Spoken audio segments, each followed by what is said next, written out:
নমস্কাৰ জনাইছোঁ। আজি বহুত দিনৰ মূৰত আমাৰ ওলাই আহিছোঁ। আজি ৰক্তিম মই আমি এটা মন্দিৰলৈ আহিছোঁ দেওবাৰ কাৰণে। এইটো চাওক, এই গেটখনলৈ সোমাম এতিয়া। এই চামুণ্ডা মাতা মন্দিৰ ৰাজস্থানৰ আজমেৰত আছে।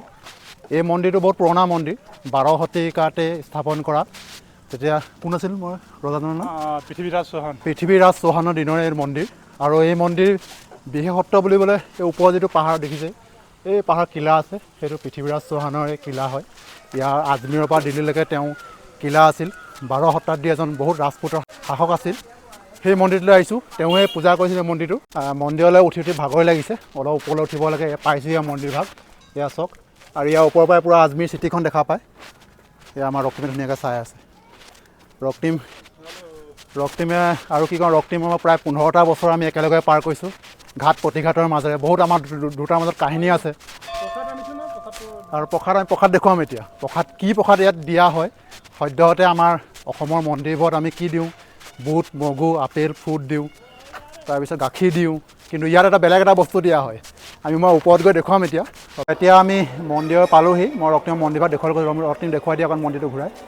খুব ধুনীয়া মন্দিৰ, বহুত বিশ্বাসী মন্দিৰ সকলোৱে কয়, সেইকাৰণে আমিও ইয়াৰ মন্দিৰলৈ আহিছোঁ। আৰু এইটো বহুত পুৰণা মন্দিৰ। মই কৈছোঁৱে 12 শতিকাতে স্থাপন কৰা মন্দিৰ। এইটো মা চামুণ্ডা মাতাক তেওঁ পূজা কৰিছিল, আৰু তেওঁৱে স্থাপন কৰা এটা মন্দিৰ।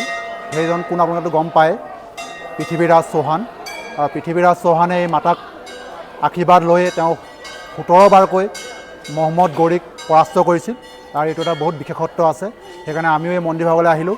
আৰু মন্দিৰত এটা বৰ বেলেগ ধৰণৰ প্ৰসাদ ইয়াত দিয়া হয়।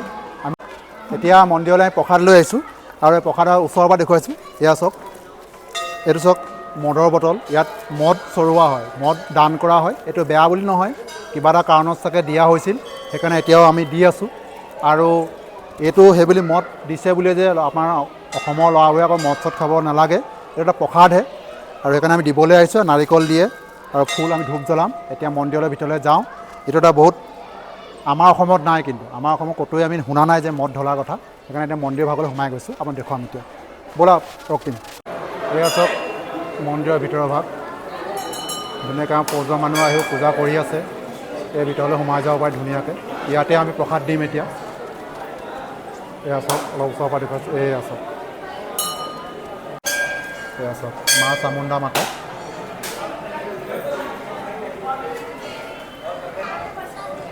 কুঁৱা চাওক, ইমান পাহাৰৰ ওপৰতো কুঁৱাত পানী আছে। ইয়াত সকলোৱে পইচা ঢালে। ৰক্তিমে ঢালিছে, ময়ো এতিয়া পইচা ইয়াত দিম। মনোবাঞ্ছা পূৰণ হৈ গ'লে যিটো মনৰ আশা হ'লে পইচা ঢালিব লাগে। আপোনাৰ চাওক, কুঁৱা ইমান পাহাৰৰ ওপৰতো। এইটো কুঁৱা চাওক, ইয়াত ইমান পাহাৰৰ ওপৰতো কুঁৱাত পানী আছে। মই এতিয়া পইচা দিছোঁ।